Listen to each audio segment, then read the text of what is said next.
The acid tank incident. On February 9, 2019, 54-year-old Daniel Hill was on shift at Michigan's Seamless Tube in South Lyon, Michigan.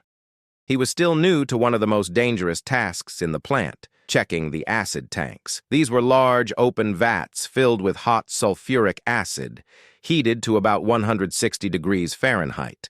The acid was used to strip rust and scale from steel tubes before they were processed further.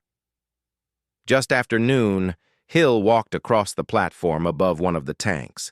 The floor was slick with mist from the fumes, and the air smelled sharp, burning the nose and throat. At around 12:20 p.m., something went wrong. Hill slipped and fell directly into the vat of acid. Co-workers nearby rushed to pull him out. They managed to drag him from the tank within moments, but the damage was already catastrophic. The acid had soaked through his clothes instantly. His skin and flesh burned on contact. Witnesses later said it was one of the most horrifying things they had ever seen. They brought him to a safety shower and tried to wash the acid off with water. The hot chemical solution had already covered most of his body. His skin was peeling away. Despite the agony, he was conscious, screaming in pain as they tried to rinse him. Paramedics arrived quickly and rushed him to the University of Michigan Hospital in Ann Arbor. There, doctors did what they could, but the acid had burned too deeply. His injuries covered almost his entire body, and nothing could reverse the damage. Daniel Hill survived for nearly 11 hours after the fall. Throughout that time, the burns caused unbearable pain. Doctors gave him medication, but even then the suffering was beyond what most people could imagine.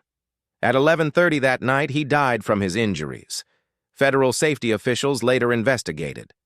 In their report, the details of his death were reduced to a single cold line. Employee falls into tank of sulfuric acid and is killed. Months later, Michigan regulators fined the company $32,500 for safety violations. Hill left behind a family and grandchildren. His death was described as both slow and agonizing, as he burned alive from the inside out, surviving for hours in unrelenting pain. The Tuna Oven Incident. On the morning of October 11, 2012, 62-year-old Jose Molina began his shift at the Bumblebee Foods plant in Santa Fe Springs, California. He had worked there for years and knew the routine. The factory was enormous, filled with forklifts, pallets of canned fish, and long rows of machinery. At the heart of the operation were the ovens, industrial pressure cookers large enough to hold thousands of cans at once. Each was more than 30 feet long, with a thick steel door that sealed tight before steam and pressure built inside. Just before 5 a.m., Molina started his usual tasks, loading carts full of tuna into one of the ovens. These carts rolled on tracks, pushed into the chamber one after another. Once the oven was full, the door would close and the cooking cycle would begin, raising the heat to more than 270 degrees Fahrenheit under intense steam. It was a routine Molina had carried out many times before. At some point, Molina stepped into the oven itself to check on the carts. Nobody saw him go inside. On the busy floor, surrounded by noise and movement, it wasn't obvious that one worker had disappeared into the machine. A co-worker, not realizing Molina was still inside, sealed the door. With the push of a button, the cooking cycle began. The door shut with a heavy clang. Steam hissed through the pipes as the temperature began to climb. Molina was trapped. Once the system engaged, there was no release until the full cycle ended. Inside, the chamber grew hotter and hotter, turning into a massive pressure cooker. For the next 2 hours, the factory ran as normal.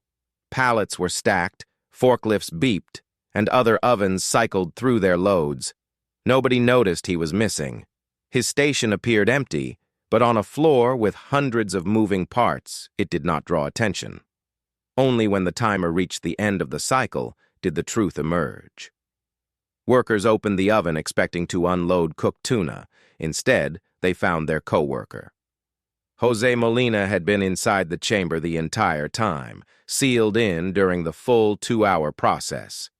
The accident horrified the plant. Federal investigators later described the event in plain words. A man had been cooked to death in the oven designed for fish. It was one of the worst industrial accidents in California's history. An ordinary shift ending with a death almost too brutal to imagine.